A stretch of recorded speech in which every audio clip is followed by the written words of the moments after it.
Күйеуімді жерлеген күн. Аяғым дірілдеп әрең тұрдым.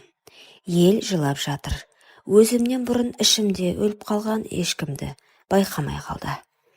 Бетіне қарауға жүрегімді оламады. Жансыз денесін ақ матаға орап әкеткен сәттен бастап мен де тірі өлікке айналдым. Екі балам бар. Кішісі үлкені 10 жаста. Күйеуім Асқар кенеттен кеткен еді. Жүрек кеш оралмады. Телефоны өшірулі болды. Таңертең ғана күліп қоштасқан адамды кешке жоқ дейді екен ғой. Сол күні-ақ Аян келді. Күйеуімнің туған інісі. Бірақ сол сәттен бастап оның көзі маған басқаша қарай бастады. Ол үйде көп жүрді. Оның орнын жоқтатпай көмектесті. Балаларға қарайды, ас әзірлеп береді. Бір күні кешке бәрі кетіп, балалар ұйықтап жатқанда мен ас үйде жылап отырдым. Жай ғана иығымнан қолын қойды. Бірақ сол қол, сол жанашыр сөз кеудемде от жақты. Сен жалғыз емессің, мен енді кіммін өзі дедім. Ол үндемеді, бірақ сол үнсіздіктің артында тыйым салынған тілек тұрды. Күн сайын ел келеді, ет асып, Құран оқылып жатты. Бірақ мен өзім күресіп жүрдім. Қайным күнде қасымда, балаларды балаша мәз қылады. Түнде бетімнен сүйіп ұйықта дейді. Сол сөздер жүректі елжіретеді. Асқардың киімдері иісін жоғалта бастады. Төсек суып қалды. Кеудемде әлде бір бос қуыс пайда болды. Мен ұялып жүрдім. Бірақ мен жесір әйел едім. Жесірліктің ащысы жалғыздық емес, жүрегің тірі бола тұрып, өлі сезіммен жүру. 43 күн қалғанда сол түні жаңбыр жауда. Тас жауғандай, балалар қорқып қасыма келген. Кейін ұйықтап қалды. Мен еденге төсек салып жатқанмын. Аян сол жерден ұйықтаймын деп келді. Түнгі сағат 3, үй тыныш, тек жүрек дүрсілі ғана естіліп тұрды. Ол маған жақын келді, қолымды ұстап ақырын сыбырлады. Сен тірісің, саған жылу керек, саған тірі жан керек. Сол сәтте мен оны итермедім, қарсы болмадым, мен тыйымды бұздым. Күйеуімнің 40-ы өтпей жатып, оның інісінің құшағында тыныстап қалдым. Таңертең тұрдым, айналам сол күйі. Балалар ұйықтап жатыр. Күйеуімнің суреті төрде ілулі тұр. Мен өзіме қарай алмай қалдым. Айнаға жақындауға дәтім бармады. Бетіме күйе жаққандай сезіндім. Бұл не болды, Аян, дедім. Ол үнсіз, біз не істедік? Ол жай ғана қолымды ұстады. Мен сені сүйіп қалдым. Сүйдім деді. Мен қорықтым. Құлағым шымырлап кетті. Бұл махаббат емес, бұл жараға жамау. 1 ай өтті. Аян бұрынғыдай келмейді. Кейбір әйелдер көз қиығымен қарайды. Құлағыма жеткен сөздер жүрегімді тілгілейді.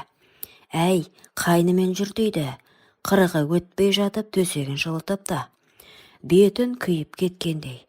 Құдай алдында да, ел алдында да қара бетпін. Бірақ ешкім жесір әйелдің түнгі үнсіздігін, жүрек құрғағын, жан сүйеніш іздегенін түсінбейді. Кейін тағы кездесіп жүрдік, жасырын, кешкілік, балалар ұйықтаған соң.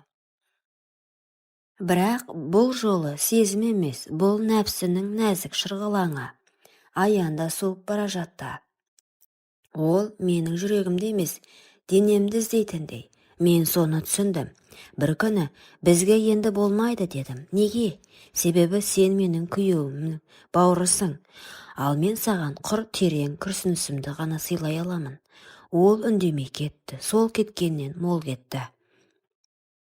Қазір 3 жылдан өтті. Ешкімге ештеңе айтпаймын. Бірақ мені түнде оятатын күйеуімнің көзі. Ол түсіме кіреді. Жай ғана қарап тұрады.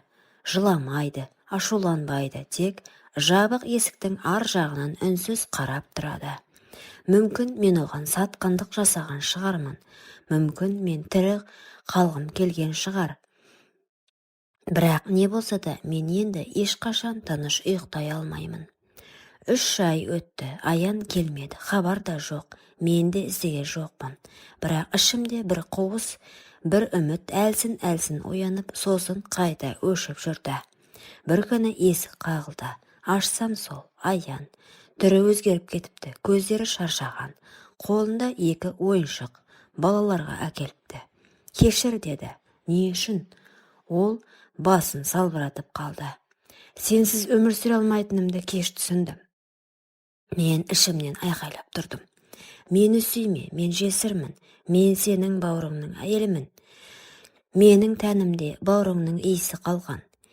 Бірақ мен үндемедім. Жай ғана көзіме жас келді. Аян маған жақындады. Құшақтауға оқталды. Бірақ мен тоқталдым. Кетші, неге? Себебі менің жанымда өлі адамдар өмір сүріп жатыр. Ол үнсіз қалды. Кешкісін үлкен балам келіп, анашым, Аян аға бізбен тұра ма енді деді. Жүрегім діретті. Балалардың жүрегі аңғал. Олар махаббатты жай ғана қарапайым мейірім деп түсінеді. Жоқ балам, ол бізге қонақ болып келді. Бірақ сіз оған күлесіз ғой. Мен күлем бе? Иә. Демек жүрегім тіріліпті. Кінәлі махаббат жүректі де, бетке шыққан күлкіні де өлшеп сұрайды. Түнде ұйықтай алмай жаттым. Бөлме қараңғы. Асқардың суреті төрде. Аян көрші бөлмеде. Балалар ұйықтап қалған. Жүрегім дүрсілдеп тұр. Есіме бәрі қайта келді. Алғаш түн, алғаш құшақ, алғаш сатқандық. Бірақ мен өзімді тоқтата алмадым. Жастығым су болды. Кей күнәлар адамның тәнін емес, жүрегіне жапсады. Ол ешқашан жуылмайды. Бір күні Аян шешімді өз айтты. Мен сені аламын, еркекше. Ел не десе де, о десін. Балаларға әке боламын. Ал ағамше, ол қайтқан. Ал біз тіріміз. Біз тірі болуға хақымыз бар. Мен үнсіз қалдым. Жауап бере алмадым. Бірақ жүрегім жылап тұрды. Мен жүрегімді жерлеп қойғанмын. Енді оның үстіне гүл бе?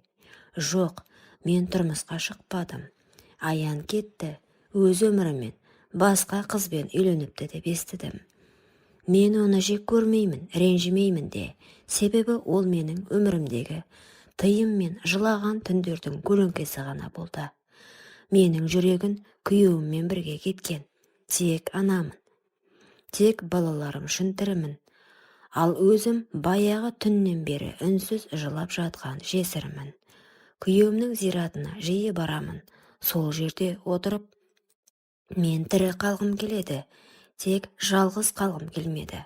Бірақ жүрегім саған ғана тиесілі болды. Жел ескендей болды. Сыр естілді. Мен соны Асқардың үніндей қабылдаймын. Мен кештім. Сен тірі бол, балаларымыз үшін. Құрметті оқырман, өмірден алынған шынайы оқиғалар ұнап жатса, лайк, комментарий жазып қолдап кетіңіздер. Келесі кездескенше.